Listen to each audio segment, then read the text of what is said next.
Physical limitations. Early physical limitations often force the body to prioritize efficiency over raw performance. Traits that are commonly labeled as disadvantages, such as flat feet, shorter stature, or early hair loss, change how the body distributes energy, absorbs force, and manages heat. Instead of excelling at explosive output, the body adapts towards stability, endurance, and long-term sustainability. Flat feet provide a clear example. A lower arch allows the foot to spread impact across a wider surface area. This reduces stress on bones and joints during repeated movement. Rather than acting like a stiff spring, the foot functions as a shock absorber. Over time, this favors activities that require steady output and resilience instead of quick bursts of speed. Shorter body frames operate under similar principles. A lower center of gravity improves balance and control. Movement requires less rotational force, which reduces wasted energy during changes in direction. Heat management also improves because a higher surface area relative to mass allows the body to release heat more efficiently. These traits support endurance, agility, and sustained performance rather than maximal reach or stride length. Early hair loss introduces another efficiency shift. Without hair trapping heat, the scalp releases warmth more easily. This reduces overheating during physical exertion and lowers maintenance demands. No energy is spent on grooming, styling, or temperature regulation tied to hair coverage. When these traits appear early in life, the body adapts around them rather than resisting them. Muscles, posture, movement patterns, and habits evolve to work with the limitation. Over time, what begins as a constraint becomes a system optimized for durability, consistency, and energy conservation. Sensory gaps. When a sensory channel provides less information than average, the brain compensates by strengthening other modes of perception. This process does not reduce overall awareness. Instead, it shifts attention away from default cues and towards signals that others tend to overlook. Over time, this produces perception that is different in focus, not weaker in capacity. Color blindness illustrates this shift clearly. When the brain cannot reliably distinguish certain color ranges, it relies more heavily on contrast, brightness, texture, and pattern. Rather than processing visual scenes through color labels, it processes structure. This improves the ability to detect shapes hidden within camouflage and to notice irregularities in charts, maps, or surfaces where color can be misleading. Deafness or reduced hearing leads to a similar redistribution of attention. When sound provides less information, the brain increases sensitivity to motion, peripheral vision, and facial expression. Visual processing areas expand their role. Reaction time to movement often improves because visual signals are treated as primary alerts rather than secondary confirmations. Face blindness further reinforces this adaptation. When facial features are unreliable identifiers, recognition shifts to posture, gait, voice, speech patterns, and contextual memory. Identity becomes associated with behavior and movement rather than appearance. This produces stronger recall of how people act, speak, and respond across situations. These sensory differences appear early, which gives the brain time to rewire at a foundational level. Neural resources are not divided between dominant and supporting channels in the usual way. Instead, alternative pathways become primary. The result is perception that is tuned for structure, motion, and context, rather than surface detail. This kind of perception is especially effective in environments where signals are subtle, misleading, or noisy. While others rely on default cues, the brain trained under sensory gaps works with deeper patterns that remain stable even when surface information changes. Social friction. Early social friction changes how attention is allocated during interaction. When effortless participation is not available, the brain shifts from performance to observation. Instead of focusing on speaking, signaling status, or holding attention, it focuses on decoding behavior. Over time, this produces stronger situational awareness and more accurate reading of people. Introversion plays a central role in this process. When social interaction drains energy rather than providing it, engagement becomes selective. Introverted individuals listen more than they speak, not by choice, but by necessity. This increases exposure to tone changes, pauses, word choice, and emotional shifts that often go unnoticed in louder or faster exchanges. Face recognition difficulties further amplify this effect. When faces are unreliable, identity must be inferred from consistent behavioral markers. The brain begins tracking posture, habitual gestures, pacing, and vocal patterns. Recognition becomes analytical rather than automatic. This strengthens memory for interaction history rather than appearance. Shyness reinforces observational focus in group settings. Reduced participation limits direct influence, but increases passive data intake. Social dynamics, power shifts, and unspoken hierarchies become easier to detect when attention is not spent managing one's own presence. These traits often develop early, before social scripts are fully internalized. As a result, observational strategies become default rather than compensatory.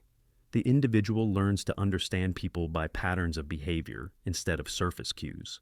This form of intelligence is slow but accurate. It excels in situations where motives are hidden, communication is indirect, or appearances are misleading. Rather than relying on first impressions, it builds understanding through accumulated evidence. Over time, social friction creates individuals who speak less, notice more, and respond with precision rather than impulse. Their advantage lies not in visibility, but in comprehension.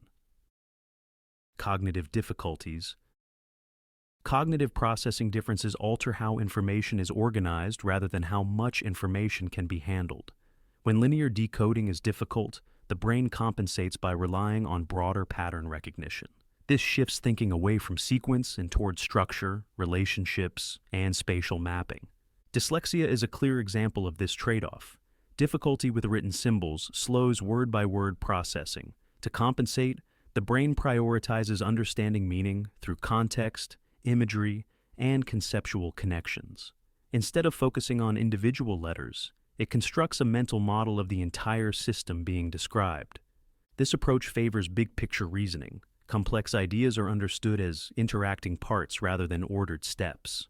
Problems are solved by restructuring the system rather than optimizing a single component. This leads to strength in design, engineering, storytelling, and strategy, where relationships matter more than precision at the smallest scale. Spatial reasoning also benefits. Studies show that people with dyslexia often perform better on tasks involving three-dimensional manipulation and mental rotation. This indicates a preference for visual and structural information over symbolic detail. The brain processes information as shapes and flows rather than sequences of symbols. These differences appear early, before academic expectations fully solidify. As a result, alternative thinking strategies are not optional tools, but foundational habits. The individual learns to approach problems by exploring multiple paths at once instead of following a fixed route. While linear tasks may require more effort, systems thinking provides resilience in complex environments. When rules change or information is incomplete, the ability to see structure instead of steps becomes a decisive advantage. Early discomforts.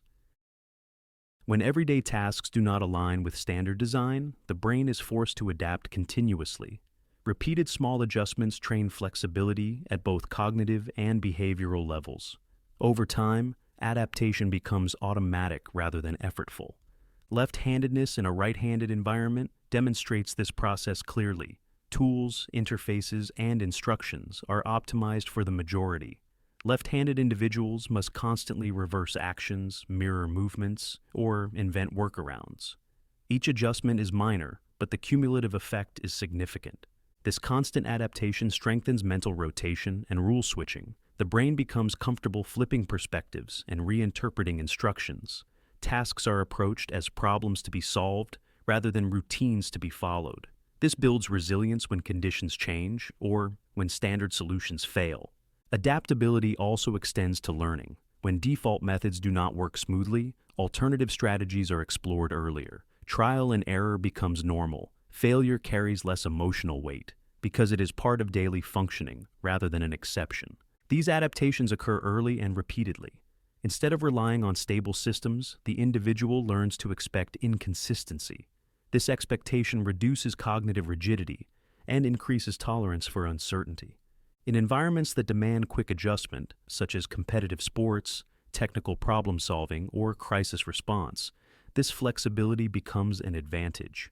While others hesitate when rules change, those trained by early discomfort adjust without pause. Biological intolerances. Some biological limitations restrict behavior in ways that appear inconvenient but function as long-term protective mechanisms. When the body reacts negatively to certain substances, it enforces limits that reduce exposure to cumulative harm. These safeguards operate automatically, without requiring conscious self-control. Lactose intolerance is one such mechanism. Difficulty digesting dairy encourages dietary variety. Individuals often replace milk-based foods with plant-based alternatives, fermented products, and fiber-rich sources. This shift increases intake of nutrients that support cardiovascular health and gut function. The limitation nudges behavior toward broader nutritional patterns rather than reliance on a single food group. Alcohol intolerance functions more directly. When alcohol consumption produces immediate discomfort, the body creates a strong deterrent. Flushing, nausea, and rapid heartbeat discourage excessive intake. This reduces the likelihood of developing dependency or long-term liver damage. The safeguard operates early and consistently, preventing gradual escalation. These intolerances appear without choice and persist regardless of social pressure. Because avoidance is enforced by physical response, willpower is not required. The body limits risk exposure before habits form. Over time, these restrictions shape identity and routine. Social environments are navigated differently. Consumption becomes intentional rather than habitual. The individual avoids paths that carry high long-term cost without needing constant decision-making. What seems like fragility is often precision. The body identifies specific threats and responds aggressively. In doing so, it prevents damage that would otherwise accumulate slowly and invisibly. Heightened sensitivity. Heightened sensitivity increases the range and speed of detection. When the nervous or immune system reacts strongly to subtle signals, it identifies changes before they become obvious. This sensitivity can be uncomfortable, but it functions as an advanced alert mechanism. Anxiety exemplifies this role. An anxious brain continuously simulates potential outcomes. It scans for irregularities, inconsistencies, and emerging risks. This produces discomfort, but it also generates preparedness. Backup plans are created automatically. Details that others overlook are noticed and stored. Seasonal allergies operate through a similar principle. An immune system that reacts aggressively to environmental changes identifies airborne threats early.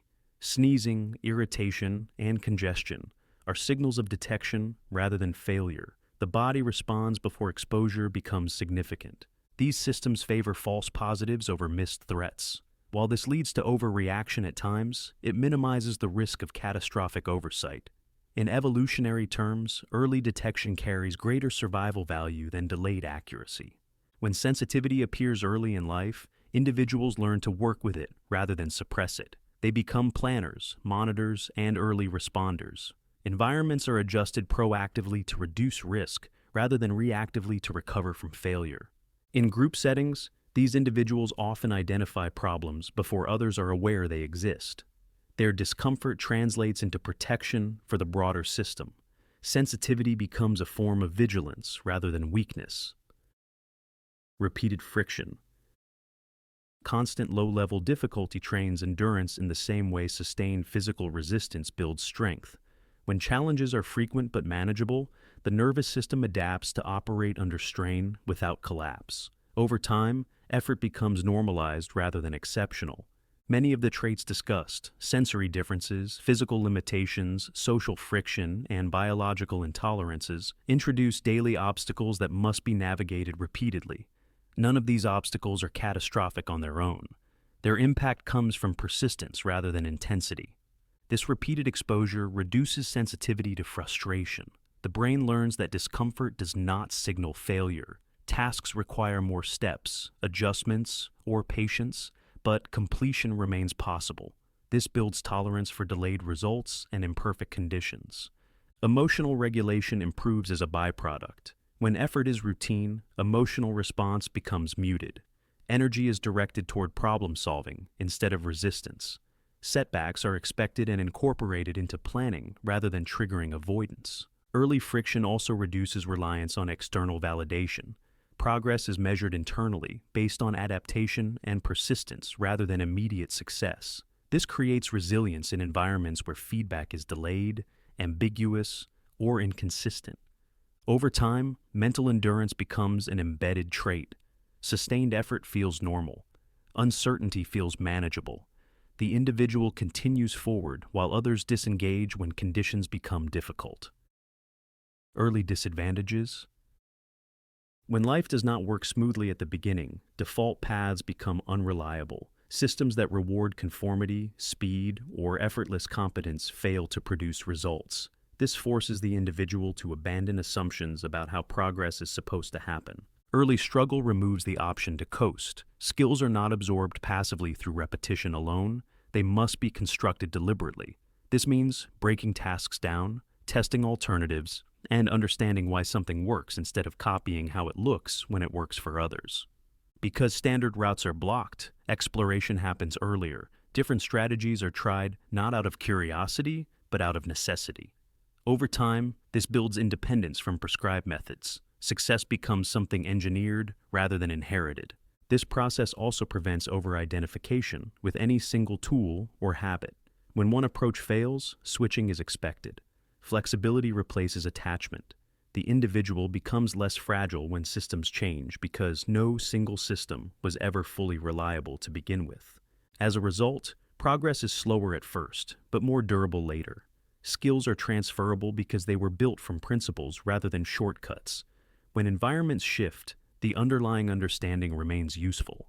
Many of the behaviors that emerge from early disadvantage look inefficient from the outside.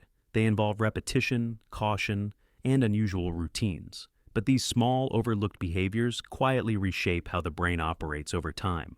And some of the habits people dismiss as pointless or useless are doing far more work under the surface than anyone realizes. To see how those habits secretly rewire the brain, continue with every useless habit that secretly rewires your mind. Explained in detail.